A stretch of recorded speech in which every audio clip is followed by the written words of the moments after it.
Hello, friends. I hope everybody's doing well.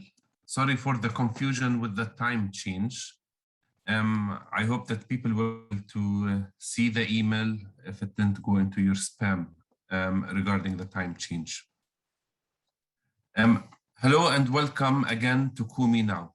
Thank you for joining us for this latest online gathering as we talk about anti-Muslim and Islamic discrimination around the world and how it affects the Palestinian cause. And thank you for joining us at the proper time this week. We know it gets complicated with the time changes happening on different days. Next week, those of you in the United States will be back to on the normal schedule with the sessions an hour earlier than it is this week. If you have any questions,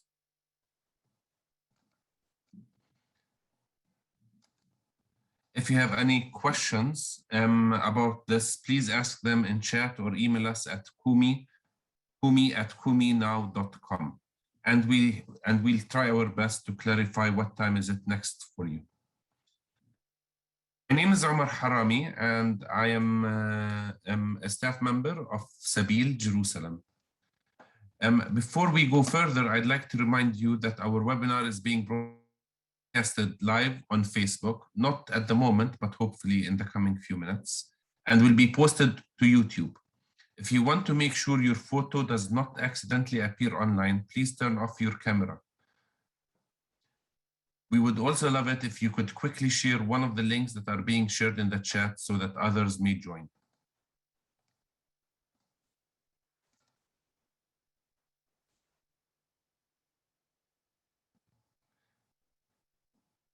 As usual, if you have any idea or project you'd like to share for up to 5 minutes in the future meeting, please email us at kumi@kuminow.com. Now it's time for our weekly activism survey. We will now launch the poll. Please note that there are 3 questions. Scroll down for the third. So we will give you a minute to answer these questions.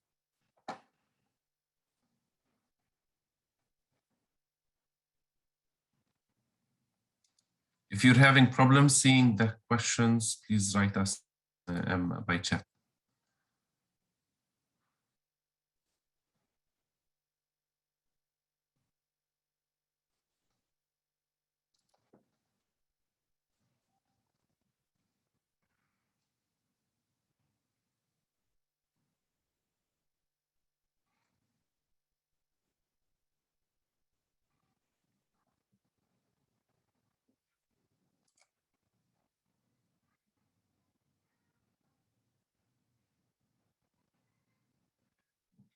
I'm sorry because of this bad. I've switched off the camera, hoping that you'll be able to hear me at least. So it's not the Sabil logo is able to speak. So thank you. So the answer to question number 2, which country has destroyed or damaged over 16,000 mosques since 2017, is the final answer, China, where Chinese authorities have also detained up to 1.5 million people, mostly Uyghurs and Muslims in Xinjiang. And the answer to number 3, asking where in the United States do 44% of Muslims report experience discrimination, is the second answer, at the airport. Muslim children in the United States are twice as likely as the general public to be bullied for their faith. We hope that you will find this session interesting and informative.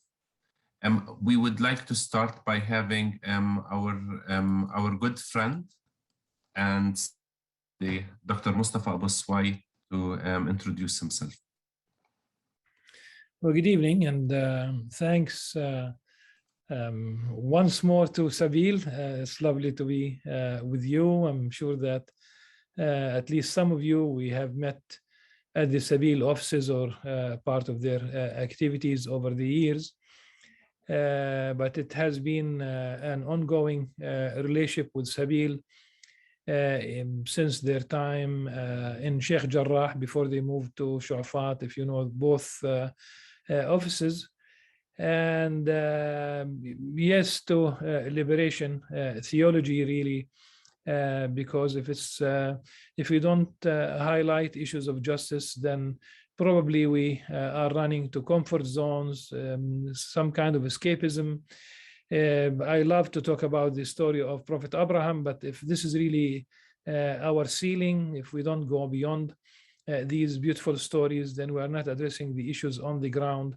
We do need to do that. The issue of Islamophobia, it's a phobia. It's once we say it's a phobia, then it is not grounded in reality, like all other phobias, whether it's Judeophobia, whether it's people who have phobia because of high altitude, people who cannot stay inside with closed windows or something like that. It's phobia. It's not. It's all in the brain, in the psyche of the person, and the history of misunderstanding, I would say it's probably universal, in the sense of communities misconstrued what the other is. For us Muslims, at least regarding Judaism and Christianity, there is some formal relationship. We believe in the prophets of the children of Israel, but that's really very broad. Specifically, we have 25 names in the Quran of prophets that we share. We would differ about the nature of Jesus Christ, but that does not diminish our love to Jesus Christ and to Mary herself. There is no divinization, but there's no devotion. But this is really part of our faith. He remains the word of God to Mary. Very eloquent, very beautiful story in the Quran, but this is not the time to talk about it. But I just wanted to highlight that we do have that kind of link, and we do have a shared reality. No whitewashing of any part of history, but sometimes we need to highlight that which the media does not cover. An example, this is part of introducing myself. I have a Christian sister. My mother, my late mother, breastfed our Christian neighbor. Her name is Lamis. And in Islamic law, and that's exactly what Sharia is, Islamic law. In Islamic law, Lamis and I became sister and brother. We don't inherit each other, but we are prohibited in Islamic law from marrying each other. It's too late anyhow, but it's, the idea is, it's part of our family history. I studied at St. George School in Jerusalem. We call it in Arabic Al-Mutran, literally the bishop, without anything before or after the word Mutran. But of course, there were Christian kids, there were Muslim kids, and I still have one friendship that goes back to my first grade at St. George School. Later on in my life, of course, I have worked with Christians. We have colleagues, we have neighbors. I got my BA from Bethlehem University, and that's a Catholic school. And then I went to the United States to study at Boston College. So sometimes it's true, but I sometimes jokingly say I began with the Anglicans, with the Protestants, but I ended up with the Jesuits. So this is part of the story. My doctoral dissertation was on Imam al-Ghazali, a medieval Muslim scholar, theologian, jurist, really a very significant and very prominent in the world of jurisprudence, Islamic law. But he was also a Sufi, and his story is very, very beautiful, because he gave up his position at the College of Nizamiya in Baghdad. He gave up his position, he gave up fame, he gave up money, distributed the money, and he went into a life that is practically incognito because he wanted to cleanse his heart. And this took him from Baghdad to Damascus to Jerusalem, where he stayed in the couple of rooms on top of what you call in English the Golden Gate, and we call it the Gate of Mercy in Arabic. This is where my office should have been, and I say it should have been there. I am the first holder of Imam al-Ghazali chair at Al-Aqsa Mosque and Al-Quds University. This is His Majesty King Abdullah II endowment, and I do teach at Al-Aqsa Mosque 6 days a week, 8 lectures, because on 2 days I give 2 lectures on Sunday and on Wednesdays. And I do teach at Al-Quds University, not many courses, but I have joined Al-Quds University since 1996. Before that, between Boston College and Al-Quds University, my family and we spent 3 years in Malaysia, in Kuala Lumpur. I taught at the International Islamic University, spending 1 year at ISTAC, the Institute for Islamic Thought and Civilization, publishing a couple of books at the time on Imam al-Ghazali. And a couple of years ago, I published one more. There is room for more books on Imam al-Ghazali. One of them that I published in Malaysia was editing his one of his works on his fatwa, his religious rulings, which was never published before. He left behind some 70 works, as I said, theology, jurisprudence, Sufism, mysticism, ethics. He covered so many topics. This is the way it was then. And this wealth, I'm simply trying to tap into this fountain of knowledge. He died in the year 1111. It's easy to remember, and he's considered the they say that he's the proof of Islam, Hujjat al-Islam. He's and hopefully I have learned one or two things from Imam al-Ghazali over these years. The first time I learned about Imam al-Ghazali, it was at Bethlehem University. It was Father Peter de Brul, a Jesuit, and it was something that could be compared to Augustine's Confessions, the deliverance from error, one way of translating this book, Al-Munqidh al-Dalal, into English. This really summarizes Imam al-Ghazali's path. It's a very beautiful story, but I will leave this, whether at one point we can highlight this. I am married. I have 4 children. 2 of them were born in Boston, but all 4 of them, they are fans of the New England Patriots. I'm sorry if you don't support that team, but that's part of our family history. So some people are. I hope that we get and the Celtics and the Red Sox and everything that is Bostonian, if you will. But the boys live in Dallas, Texas. I wonder whether they could, but they like it there. And one of our daughters live in New York, and one just moved back from New York with her husband. He spent a few years at Memorial Hospital. We have 4 grandchildren, and we are blessed that it's not an empty nest. I should stop right here. Thank you. As it is the tradition, we will jump into doing a very fast update on what is happening in Palestine and Israel. Ryan, thank you for sharing. So today is November 2nd, 2021. It's a very bad memory for us as Palestinians, because this is the 104th anniversary. Could you go next?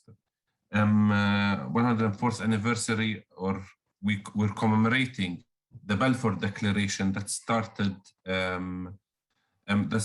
our catastrophe as Palestinians, when the British government promised our land as a homeland for the Jewish people in the world.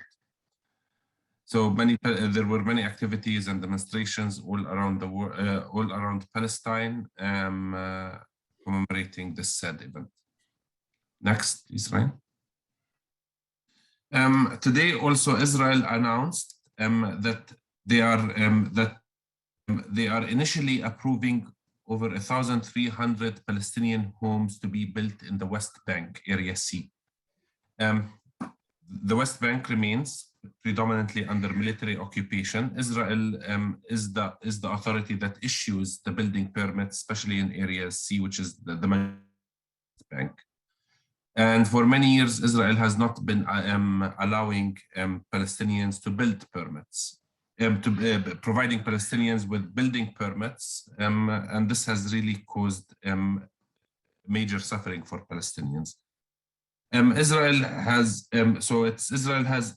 in addition to announcing this, somehow the new government is connecting the settlements with giving permits for Palestinians. It's a bit confusing. While Israel is supposed, as an occupying power, issue these building permits, they're not supposed to be moving their population into the occupied territories. So Israel has initially promised 1,300 homes for Palestinians, 170 only approved, and they announced that they're building 3,000 settler homes. It's a bit confusing. This is the second time Israel announces it, but it's very important for people to understand how Israel is smuggling or passing illegal settler building with connecting it as if they are improving Palestinian lives. So today is the second day that the airport is open for tourism. For 20 months, there has been no tourism or mainly pilgrim in the Holy Land. Still, there is lots of confusion. What are the regulations? And since we Palestinians are under occupation, we do not control the borders. So it's the decision is connected with the Israeli decision. When Israel opens the borders, this is when pilgrims are allowed to come into occupied East Jerusalem or other cities of the West Bank. So if we're hoping that this would be a new beginning. Many people have spotted already from the first day, there were like a number of groups in the Holy Sepulchre of the resurrection in Jerusalem, and this was very exciting in the old city. Next. The UN has issued a report that in 2021, this year, already there has been 21% increase in home demolitions than last year. Last year was a record year also in home demolitions by the Israeli authorities. The majority of the homes get demolished because Israel claims they haven't acquired the building permits, which are almost impossible to be obtained. But they do it also as a tool of punishing people, members of Palestinian activists or politically engaged Palestinians. But the majority are due to lack of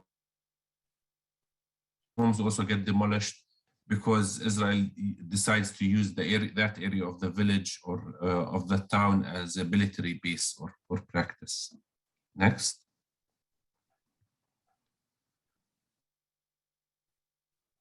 Fine.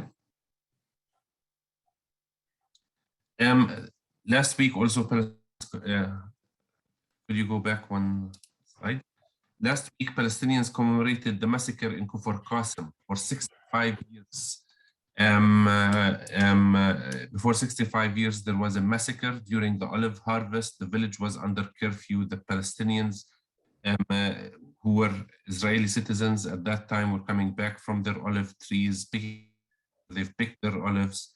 They came, the police and the Israeli forces opened fire. 49 Palestinians or Israeli Arabs were killed on that day. 23 children and 6 women, including one pregnant woman. Until this day, Israel refuses to acknowledge the massacre, to recognize it. There was an attempt at the Knesset by members of the Arab Joint List to have Israel recognize this massacre. They refused. However, for the second time, the president of Israel, Isaac Herzog, attended the memorial, and he said he is sad and he is upset, which is nice as a person to be upset and to see that this massacre is an embarrassing part of the Israeli history. But the Israeli government still refuses to acknowledge and to recognize this massacre, which continues to be echoed with all of the different actions of Israel that Israel refuses to acknowledge. Next, please. So this is an important event that happened. Pope Francis, the Pope of the Catholic Church, announced that the church will be doing, the Catholic Church worldwide will be doing a synodos, which is a general meeting for all of their parishes, members, clergy, churches, and so on. So in Palestine and in the Middle East, last Saturday, it was launched at Deir Rafat. Deir Rafat is also known Deir Palestine, the Lady of Palestine. This is a monastery located to the north of Jerusalem. It was built in 1927, called the Lady of Palestine, honoring the Virgin Mary. In 1933, actually, they recognized this feast as an official holiday for the people who think that Palestine ever existed. At least the Vatican recognized that in 1933, the convent. So it's the first, so thousands of Palestinian Catholics and with a small minority of expatriates in the country who are located, they have started this long 6-month study on looking at and reflecting on the role of the church in the coming period. So please hold the church, hold Palestine, and the people in your prayers. Thank you very much. And now we move to the top, Islamophobia or discrimination against Muslims and phobia from Muslims. So we're glad to have you, Dr. Mustafa. Thank you very much. Thank you. The word Islamophobia itself, of course, it's relatively speaking new, but the Islamophobic acts are not. I often, or as much as possible, when I speak about the prophets, I do mention that none of them was accepted with open arms. In fact, some of the prophets were persecuted, some of them were imprisoned, some of them were, the story of Joseph from Islamic, I'm speaking from Islamic perspective, son of Jacob, he was imprisoned in Egypt. This is the Quranic story, but that was before he was a prophet, but nevertheless it was part of his fate. The plotting against Jesus Christ, peace upon him, that's part of the Quranic story. Prophet Muhammad himself, from day one, he was just simply, yesterday he was the trusted person in Mecca, that people even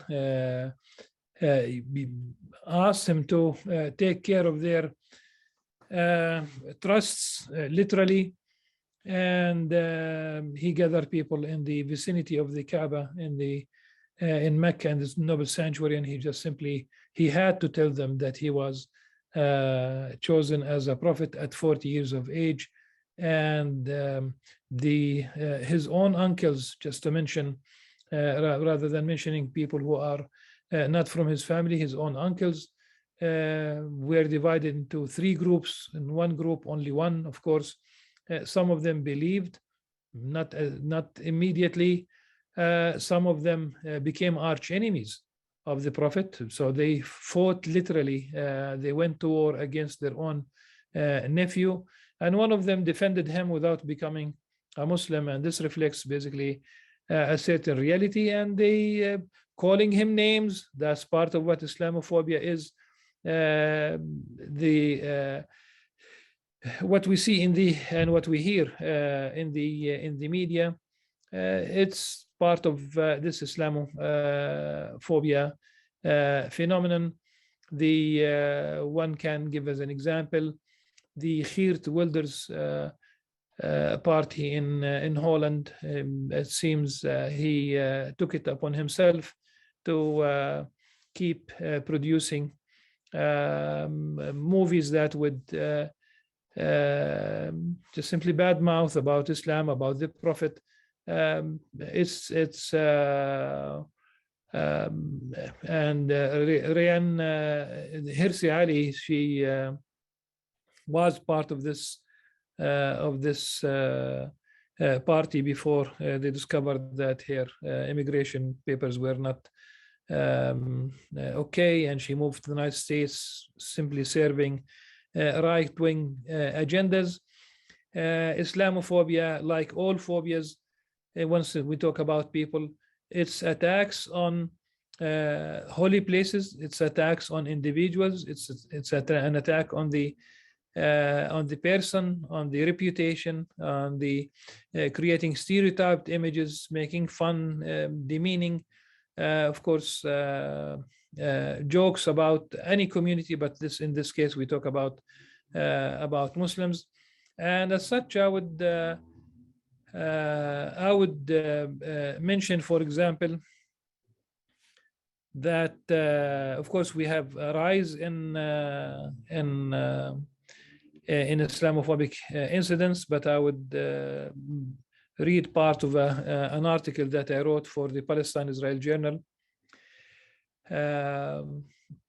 Islamophobia consists of violence against Muslims in the form of physical assaults, verbal abuse, and the vandalizing of property, especially of Islamic institutions, including mosques, Islamic schools, and Muslim cemeteries.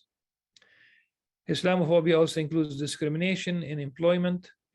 For example, at one point in France, the code became red, white, and blue, meaning you would hire people who are not really immigrants, not from North Africa. It was discriminatory, but it was code, known code among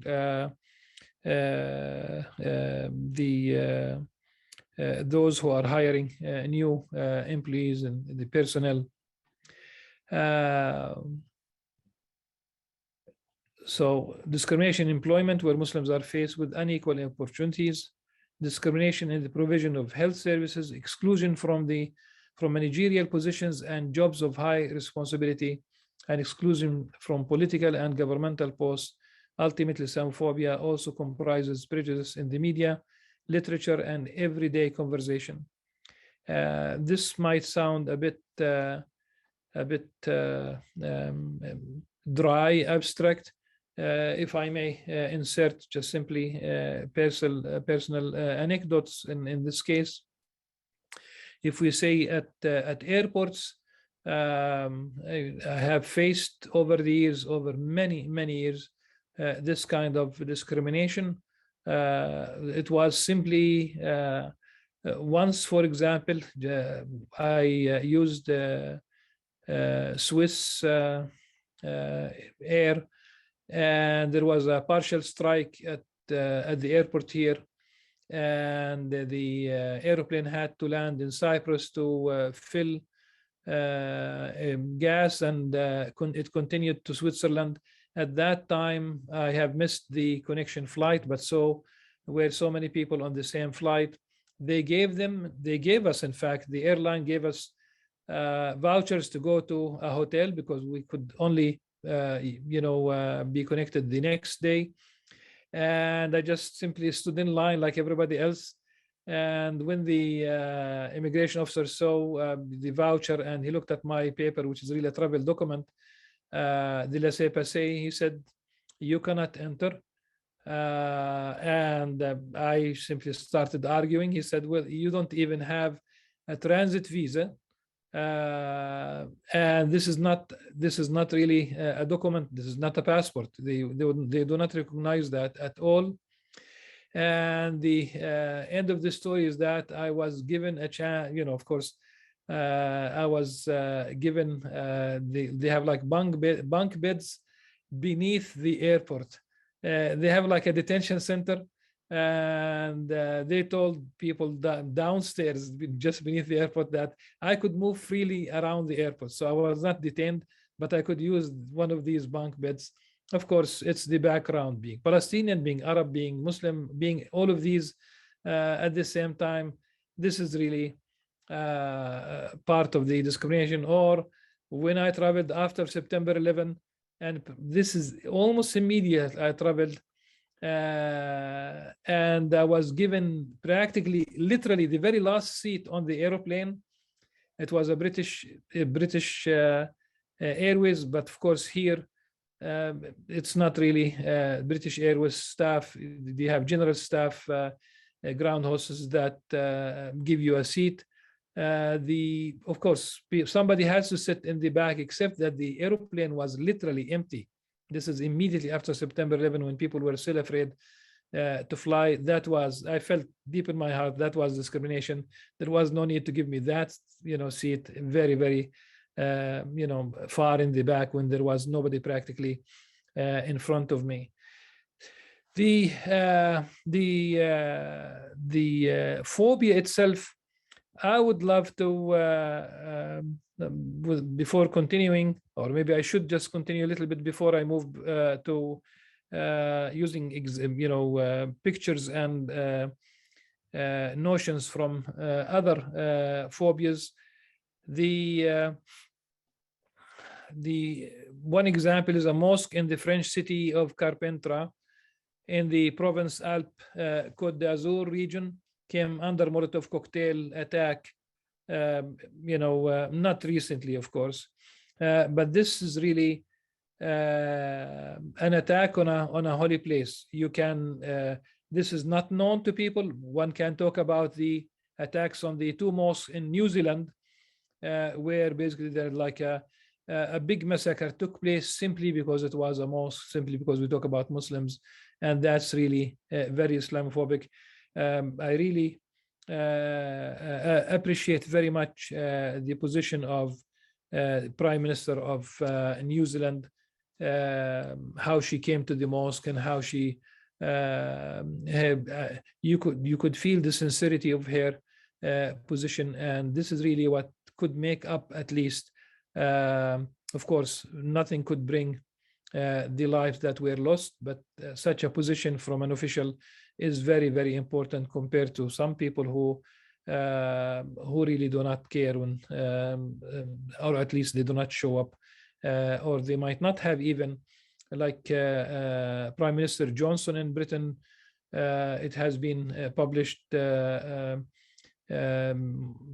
think today or yesterday, that a year ago he was asked by a member of the parliament to address Islamophobia, the rise in crime against, Islamophobic crimes against Muslims, and to date he did not respond.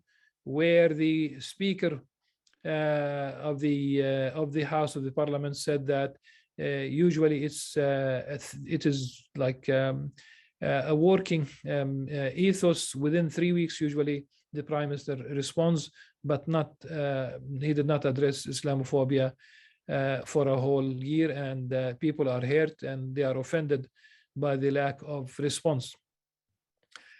12 drawings depicting Prophet Muhammad, this is the famous case, in different settings, appeared in Denmark's largest circulation daily, the Landsposten. This is in, of course, it's a very old story, but it did create, unfortunately, there were demonstrations in the Muslim world and other places, and unfortunately the response from the governments was not really accommodating, and some of those demonstrators were killed. Let me put it this way: if you remember the so-called work of art by an American artist, I'm using the word artist simply because that's, for lack of a better word, I don't think this is art. I don't think this is really freedom of expression. Does not fall on. Remember the Peace Christ? He created a crucifixion, and he put it in urine, in three-dimensional glass box, and his so-called art went from the United States to Canada, and I met Christians from Canada and their lawyer who tried to prevent the display of this offensive image. And then it went to Australia, where someone picked a hammer and smashed the so-called work of art. These are very offensive. I don't think that I do believe in the freedom of expression, but at the same time, I do believe in decorum, in politeness, in magnanimity, in a civil discourse. Art should be respectful, and I don't think that whether it's the Ilan Poston or that American artist, I don't think this is conducive. It does not really do anything except that it inflames the feelings of people. Things happen here. Long time ago, I can move. I would like to move but from this story to something more recent. Israeli police arrested two people, apparently a Jewish pimp and a prostitute, who were responsible for throwing pigs, the head of a pig dressed in a keffiyeh and inscribed with the nickname the Prophet Muhammad, and they threw it into the yard of the Hassan Bek Mosque in Tel Aviv. This is Islamophobic. One does not really need to elaborate on how offensive this, but we know very well that the keffiyeh is Palestinian. It's not really Islamic. It's not Christian. It's not Jewish. It's Palestinian. So here we have, the whole thing is attacking more than one side by this work. Now, if I may have the screen, if you please.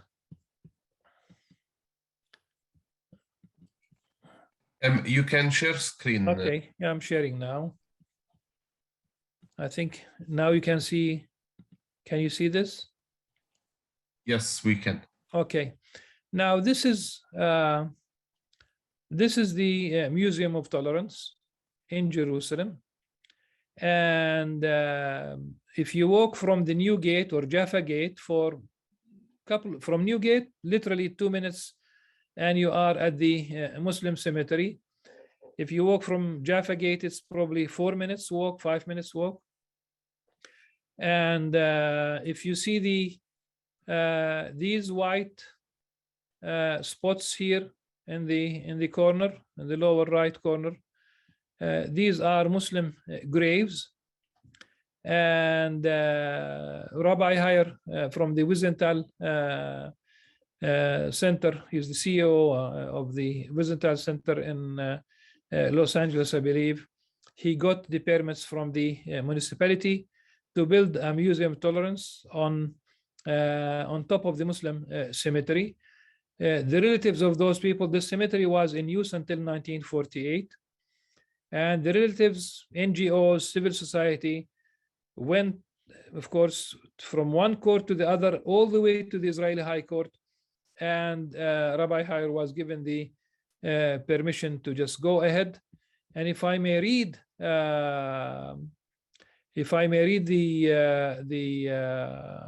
simply one of the texts here about the court. The court suspended excavations in 2005. Of course, later on, they simply permitted the excavations to go ahead, by which time around 400 out of an estimated 1,000 skeletons had been removed and taken in cardboard boxes to the Abu Kabir Forensic Institute in Tel Aviv in the hope that a Muslim religious figure could be found to rebury them.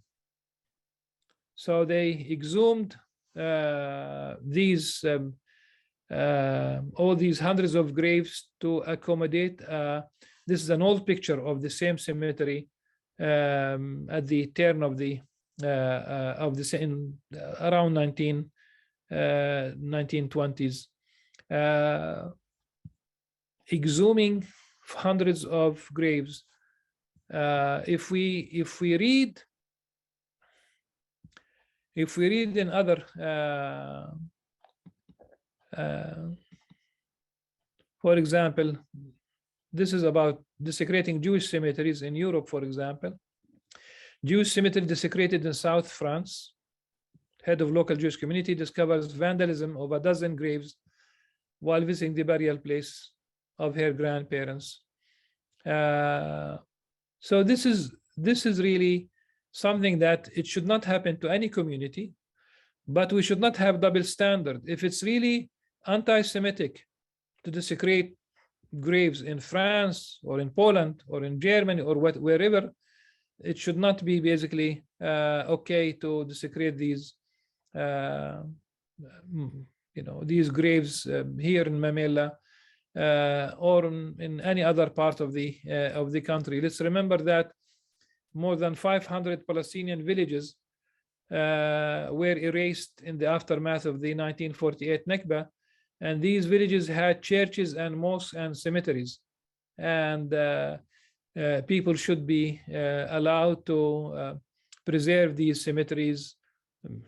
I'm not calling at this stage for continue, that they should be able to continue to bury there, but at least they should be able to preserve these cemeteries, including in West Jerusalem. We had so many Palestinian villages that should be preserved. With the Museum of Tolerance, there was an article.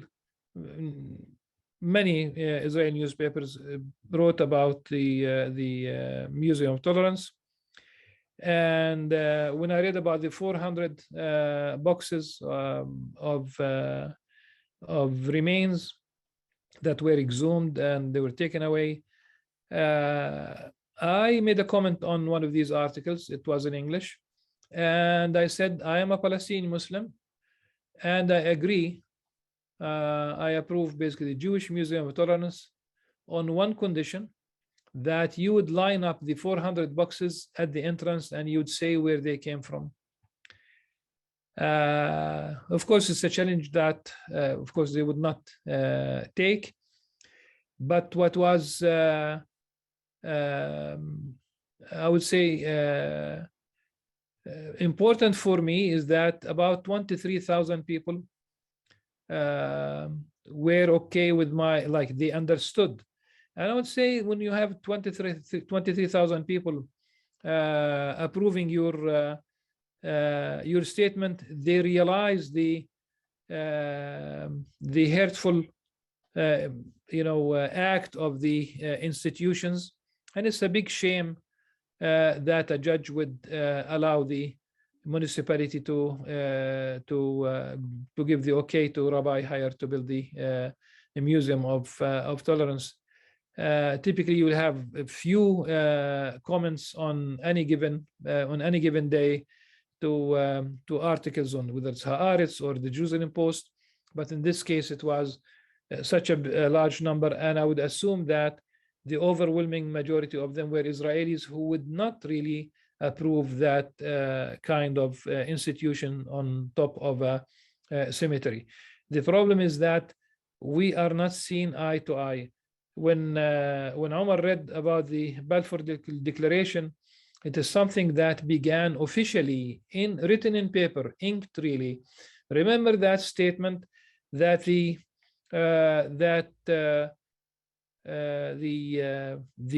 religious and civil the civil and religious rights of the non-Jewish inhabitants. We became non-Jewish in 1917. So we don't have a name of our own. We don't have a culture. We don't have a civilization. We don't have a language. we became non-Jewish. We became a non-entity, if you will. And here it says that our religious rights should be not prejudiced. But the fact is, through and through, the prejudice continues. It is institutionalized.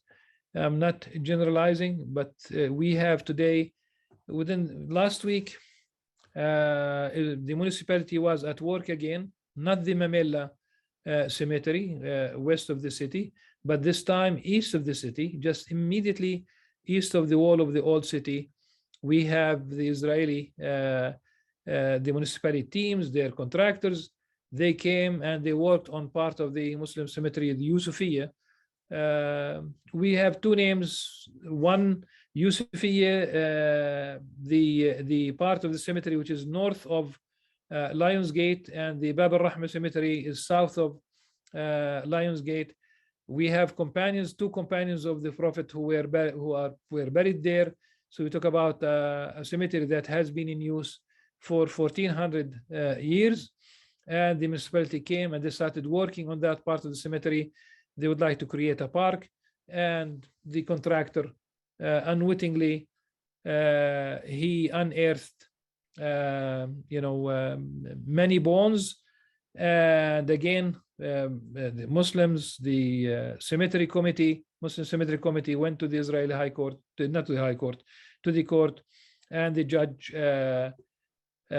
found fault with the proceedings, and he gave okay to the municipality again to work on that part of the cemetery. So this is another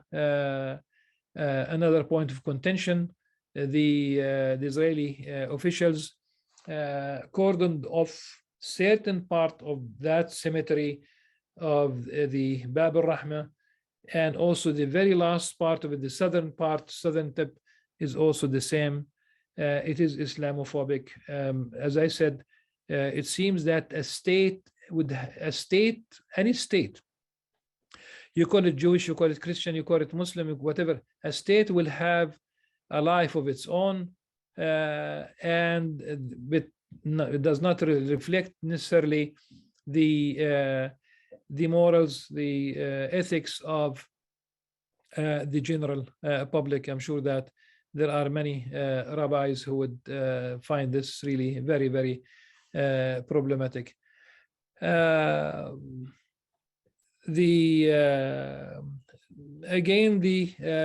would like to address now the problem of otherness, if you will. I think the very first story of conflict in whether it's in one might say that the conflict, first of all, was the conflict involving Adam, Eve, and Satan. But here I'm talking about the down to earth literally. I'm talking about Cain and Abel, the two children, the two sons of Adam. It's sad, but it's a meaningful story for those who would like to understand the nature of conflict. How is it possible for one brother to create enough otherness in his own brother when there were no other people? I'm talking about the biblical story, but also the Quranic story. There was no time for a different culture to emerge. There was no time for a different civilization to emerge. So the whole idea of Samuel Huntington's clash of civilization is erroneous. It's at fault. It does not make sense to me. Civilizations do not go to war and conflict. There is no clash between them. In fact, the relationship between all civilizations is that they fertilize each other. It's cumulative. What one civilization contributes, it becomes universal at the disposal of everyone on earth. We don't go to war because of east and west and north and south. So back to the two children of Adam, each one of them could have had the liberty to roam over half the globe if it's really about space. but no, it was about a certain sense of otherness. One brother simply did not see his brother fit to live, to share, to and it's a very sad story about what should have been a brotherly relationship, but it failed right there. So it's not because people are Christians and Muslims, or Christians and Jews, or Muslims and Jews. It's about creating a certain image of the other. It goes in all directions, but here in this case, I'm talking about Islamophobia. When if we talk about what could be the solution, practical solution, if you will, the Quran does celebrate two things: languages and colors. Meaning, it's because of the Quranic verse is in your language, in your tongues, and your colors. What we call today ethnicity, whatever you'd like to call it, but the idea is the Quran celebrates that because really these two things come from God. There is no Babylonian story. God is not jealous of people, and there is no and the languages are positive in themselves, and our colors, our ethnicities, our physiognomy, everything is a sign pointing to God, and it should be celebrated. If we fail to do so, that's really our problem. Having said this, let's remember that there are large segments of Muslims who are suffering, whether we talk about the Rohingya in Myanmar, the Uyghurs in China, most recently, not only very recently, but it's since Modi came to office as the Prime Minister of India, there's a rise of right-wing politics that he tries to score against the Muslim minority, and we have seen in these countries and other countries how painting a negative image could lead to violence, and really it's dehumanization. So it's a call to recognize each other's humanity and to work on hand in hand, literally, to improve the lives of people, Muslims, non-Muslims, Muslims, Christians, and all those who live mostly in the South, where we have 1 billion people without fresh water, 1 billion people without sanitation, 1 billion people who are literally illiterate, 1 billion people who subsist on $1.25 a day. I think it's enough for now, and I hope that you have questions that I could answer. Thank you. Thank you, Dr. Mustafa. We will be moving now to, please do write your, I saw a number of you have already started writing your questions and submitting your questions in the chat. But we will move now to a time of action for a few minutes, as it is the usual. Could you please, Dr. Mustafa, end the screen share from your side? Yes, I will. And Ryan, can you please? Yes. Thank you, Ryan. So I'm so not, the yes. not anymore, is it? No, now it's fine. Okay, fine. The Kumi action for this week, opposing Islamophobia, needs to be a worldwide action. So start at home. Do you know where the closest mosque or Islamic center is to your home? Have you been there? Or conversely, have you ever brought a non-Muslim friend to your mosque or Islamic center? Make it a point this week to reach out and make these connections. Visit a mosque or invite a visitor. Attend a class, prayer, or celebration at a mosque. Have coffee with the imam or other leader and have an informal discussion of Islamophobia in your area.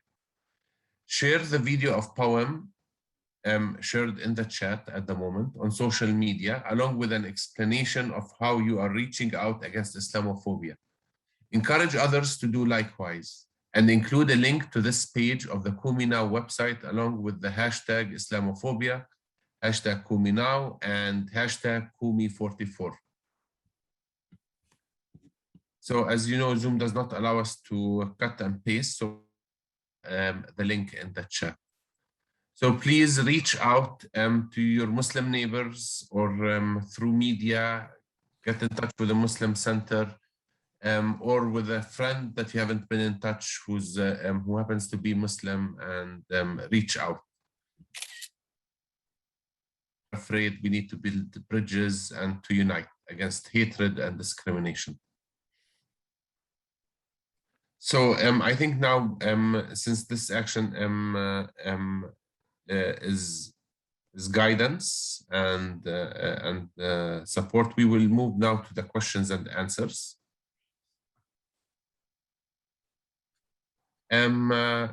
But before we go into the questions, Dr. Mustafa, is there anything you'd like to say about our action time today and what people can be doing to bring awareness to counter Islamophobia? Really, I wanted to make this, as the action of the week, if you will, but to ongoing action. This is what I had in mind, but also reach out also to your representatives and wherever you are living, your parliament, your Congress, your legislative body, your officials, your government. Try to have an impact. Write letters, make a phone call, meet with your representatives, and let's basically, we would like to end every single phobia that creates discrimination and causes harm on any level to any community, Muslims, Christians, Jews.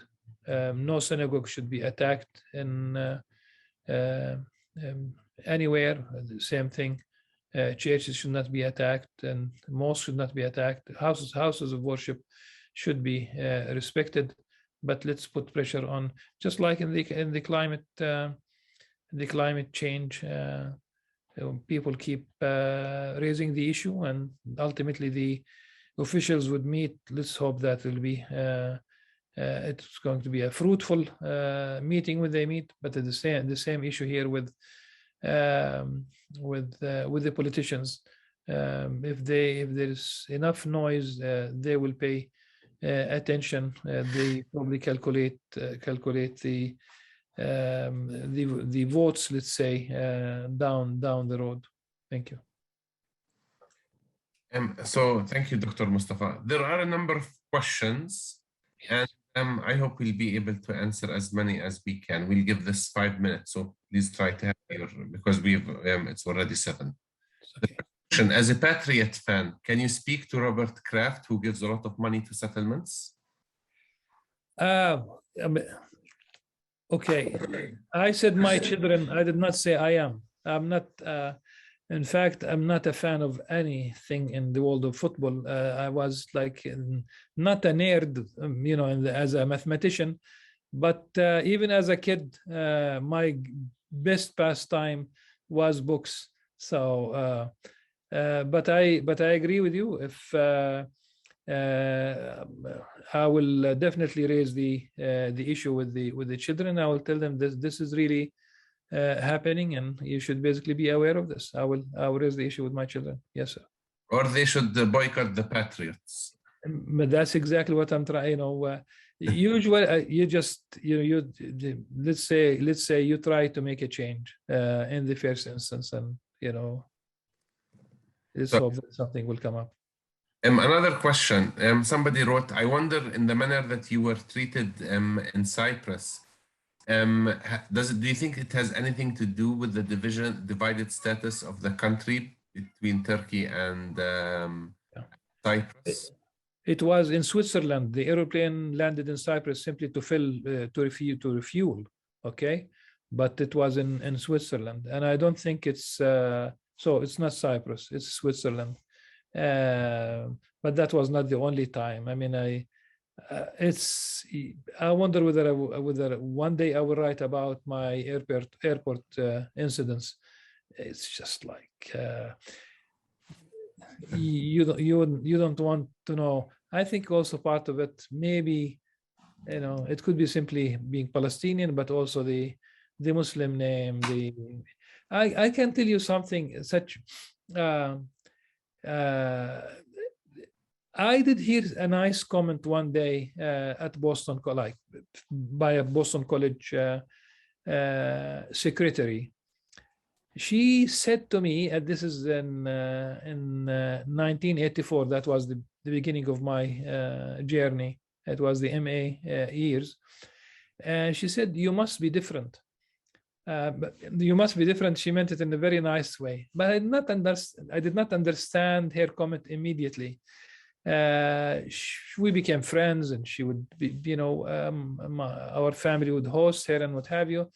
By being different, she must have had a stereotyped image in her head, and against this background, she had ultimately to single out, like, you must be different. So she can accommodate one person, but not many people, let's say, of the same. So people do have biases. In fact,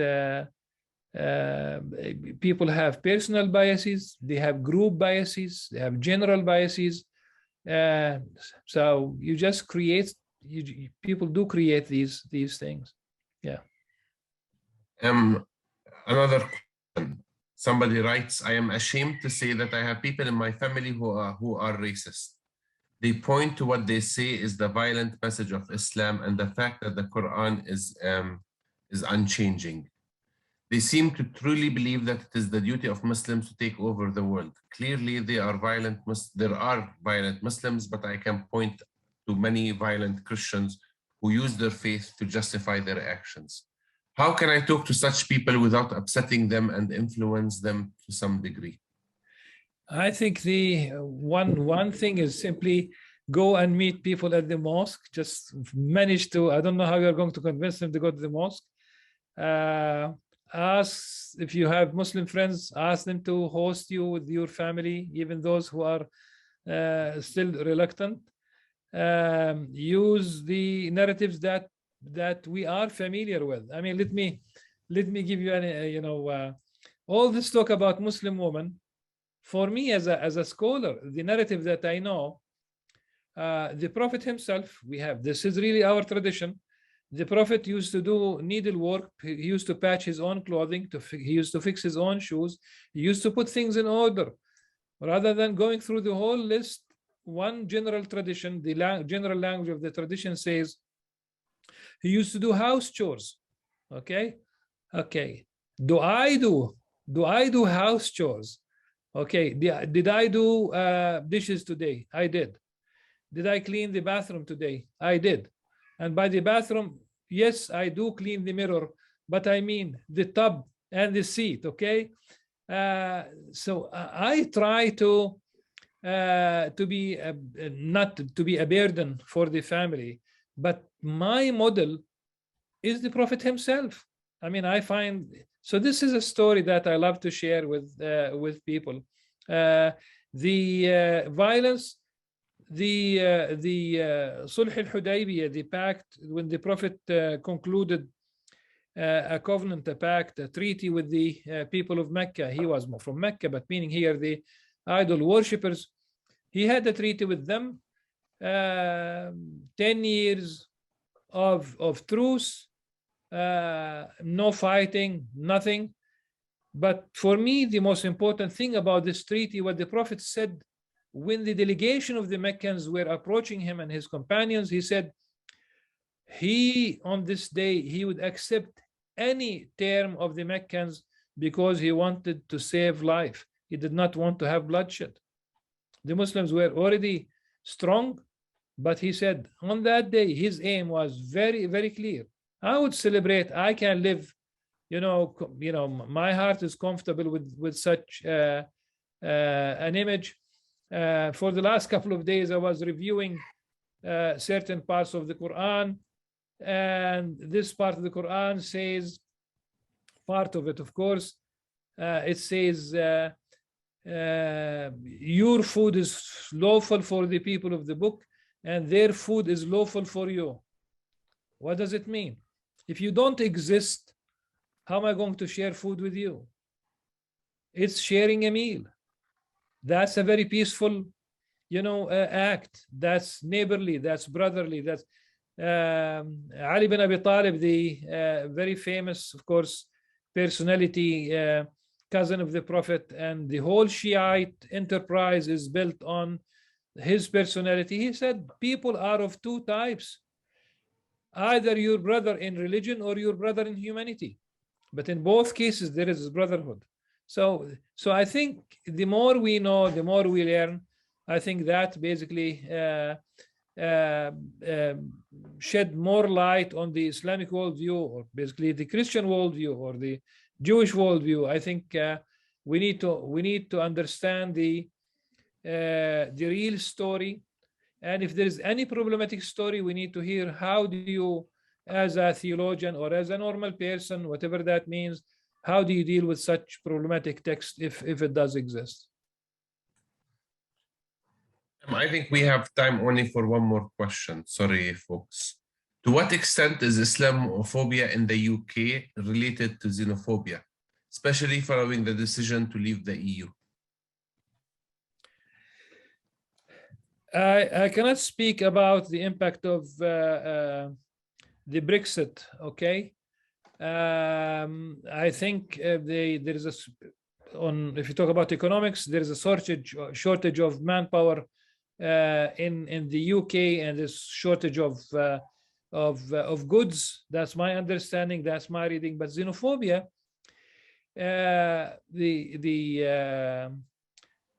those who are leaving their home countries to end up in Europe, Britain is included. These people were originally in their countries, in Africa, in Asia, wherever they were. And because of colonial heritage, history, impact, these countries remained impoverished, with corrupt politicians, with devastated economies. And some youngsters would think that the solution is simply to cross the Mediterranean, a very dangerous path to Europe, and the Mediterranean became one large cemetery for many of those people. It's a very sad story. So xenophobia is real everywhere. So there's that kind of discomfort, if you will, because you don't know who they are, because already the media painted a picture, an image of those people. It was in the United States, people who are coming through the border from the south, they were depicted as rapists and violent and what have you. And you know very well, if you have lived in the United States, you know that this is not the case. You have criminals in every single community, whether it's you talk about colors or whether you talk about original home countries, you talk about ethnicities. Every country, every community has its own share. When the share is very high, look at socioeconomic factors, not really the color of the skin. It's a long story. Thank you everyone for joining us today, and thank you very much, Dr. Mustafa, for dedicating your time and sharing with us. Thank you very much. Appreciate it.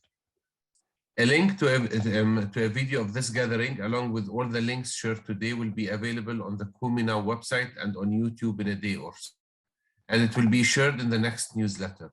You can subscribe to Kumi Now on YouTube and subscribe to our newsletter to make sure you receive them. We would greatly appreciate it if you would share this amazing session with friends and colleagues, as well as information future sessions. Next week, we will focus on anti-Semitism. If you'd like to be of the online gathering an hour before they begin, you can register for email reminder at kuminow.com/online using the form at the bottom of the page. We hope to see you back here in a week's time. Remember that with the coming time for your next week. Thanks again, and good night, or enjoy the rest of your day. Thank you very much, Dr. Mustafa. Good night. Good night. صباح الخير.